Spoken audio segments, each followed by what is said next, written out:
podcast.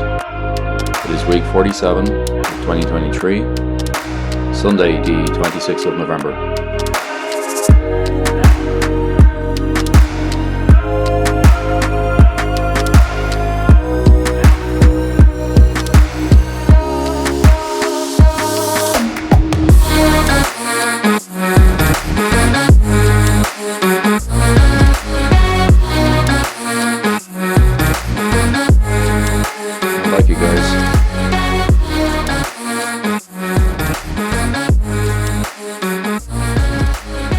Back from a pretty horrible flu, so apologies for no episodes in the last few weeks, but yeah, I had a bad flu and my voice was basically gone, so recording was unfortunately not an option. But I'm feeling much better now, so let's get started. So this week I want to talk to you about what I'm calling Neo-Web 1.0, so let me explain. So it may be sentimentality, but I really miss the old days of the internet. I remember using the internet for the first time in a public library on a 56k modem on a PC that you had to book in advance. It was very basic. There was an excitement about it though. It was new and unexplored. Bandwidth was such an issue, online video was practically non-existent, while images loaded via progressive scans. Initially a low resolution image would load in, and then that would gradually become clearer and clearer over successive scans. Social media at that point didn't even exist. Can you imagine? Search engines had no ads. Can you imagine that? There were no pop-ups for accepting cookies or signing up to newsletters. Can you imagine that also? It was so much fun. Instead, we had personal homepages with page hit counters, blink tags, and scrolling marquees and web rings. So for example, a web ring was something that you set up informally. You linked to other websites directly who were similar to your website. And you'd done this in a reciprocal way. So they would link back to you also, and you would form a ring of related topics. It was hard to find things back then by search. So people would find things by direct links and directories instead. And all of those things were set up and moderated by humans. How quaint. E-commerce, by the way, also did not exist.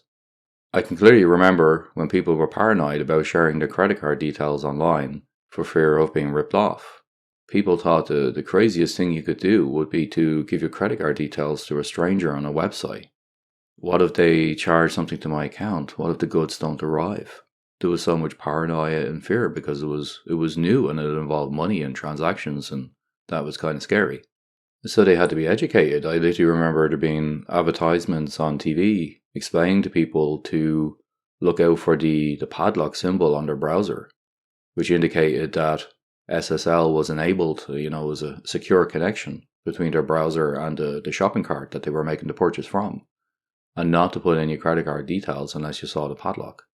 People had to be educated on how to do e-commerce. It was new. And to think there's a whole generation of Zoomers who never experienced the naive joy and freedom of Web 1.0. Back then on the internet, really nobody knew who you were. There was no profiles. There was no way to trace you back. People had a lot of freedom to express themselves and a lot of freedom to explore topics and be curious and learn. And sometimes I think, do we need a return to a Web 1.0, a Neo-Web 1.0 if you will, a return to the old? There was an attempt to do something similar a few years back when GeoCities relaunched as NeoCities. Quote, NeoCities is a social network of 685,600 websites that are bringing back the lost individual creativity of the web, end quote. That comes from their website, neocities.org. Back in the day, if you wanted a homepage of your own, you could go to GeoCities and you could get a simple website up and running. There was no, content management system. It wasn't like WordPress, guys. It was basically just you got somewhere where you could FTP your HTML files to, and you had to code those files yourself. But it was nice. It was kind of like a It was a very, very early version, I suppose, of a social network. But it wasn't based on a profile. It was based on a page, personal homepage. And people put mad stuff up there. you could find some really, really interesting and unusual websites and websites dedicated to obscure topics that we've just lost that now. Everything's so commercialized now that we've lost that kind of personal touch. So I really love that quote that they have on the NeoCities website, bringing back the lost individual creativity of the web. And neocities.org is still running, by the way. You should check it out. It's got some really cool websites on there. I love projects like NeoCities, and I launched my own project, Grepper, for similar reasons. Grepper is my search engine that is trying to go back to the old ad-free days of searching on the web. And it's unfiltered, you're not getting any kind of filter bubble. Everybody gets the same results for the same query, regardless of who they are. So please check that out too, grepper.org. As a technologist, however, I will never advocate a full return to the past. But in the shift to the commercial platform-dominated internet we have today, we have really lost the free spirit of discovery and that hacker ethos. And by hacker, I mean in the classical sense of a hacker, not someone who's breaking into websites. I mean someone who is building and exploring and curious and trying to figure stuff out and trying to, hack stuff together. That's what I mean by hacking. A hacker is a builder, not a destroyer. And an internet of builders and hackers is far more interesting than an internet of consumers, which I would argue is what we have today. Somehow, with the beginning of e-commerce and then the growth of platforms and social media, we've gone from being builders to consumers. That kind of saddens me, to be frank. I believe we've arrived at the wrong destination. So in my small way, with projects like grepper.org, I will try to recapture some of that early day spirit of the internet.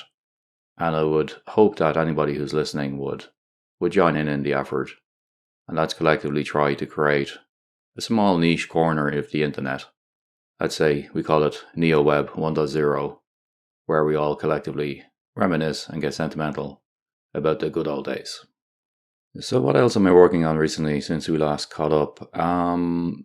Speaking of grepper.org, it's now sitting at 2.8 million web pages indexed, which is not bad, but it's nowhere near where I expect it to be by the end of the year, and the end of the year is getting closer. So I'm still kind of frustrated with Notch and how slow Notch is at indexing. It's not really Notch itself, it's more Hadoop and MapReduce. It's just so slow. So I'm thinking that 2024 might be the year that I get off Notch with Grepper and I start looking at maybe building my own indexer, which is obviously a bigger project, but it will be fun. And I'm a nerd, so I love that stuff. So I'm probably going to do that next year because I'm just really frustrated and underwhelmed with the slow performance of Apache Notch. In terms of media that I'm enjoying recently, Series 4 of For All Mankind has come out. If you like hard science fiction, you will love For All Mankind. To give a brief summary, it is a TV series where there's an alternative history where the space race in the 1960s between the US and the Soviet Union didn't stop, it continued. And season 4 is all the way up to the 1990s where we have permanent colonies on the moon and Mars. It's very cool. It's very well acted, and also the special effects and everything is good. It's got a good budget. You can clearly see that. Apple are just doing a great job with science fiction these days, and I would definitely recommend checking out For All Mankind. It's a lot of fun. And apart from that, I've really got back into playing Cyberpunk 2077. They done a huge upgrade recently, version 2.0, and they also launched an add-on, which I think is called Phantom Liberty, sorry. It's great. It's a lot of fun. That game had a disastrous launch. I think everybody who's into gaming has heard about the launch. But the team have worked really, really hard, and it's actually very stable now. High quality, amazing graphics. Like, it's absolutely beautiful looking game. And it's really starting to feel like an RPG now, like a proper RPG. And honestly, when I play that game, I feel like I'm reading Neuromancer by William Gibson all over. I'm just in that same place. I'm in Night City. I'm in that world, and it's just fabulous. So definitely recommend checking out the new and improved Cyberpunk 2077. It's so much fun. Okay, I will leave it there, guys. I hope you have a great week ahead, and I will catch up with you next week. Take care. Bye bye.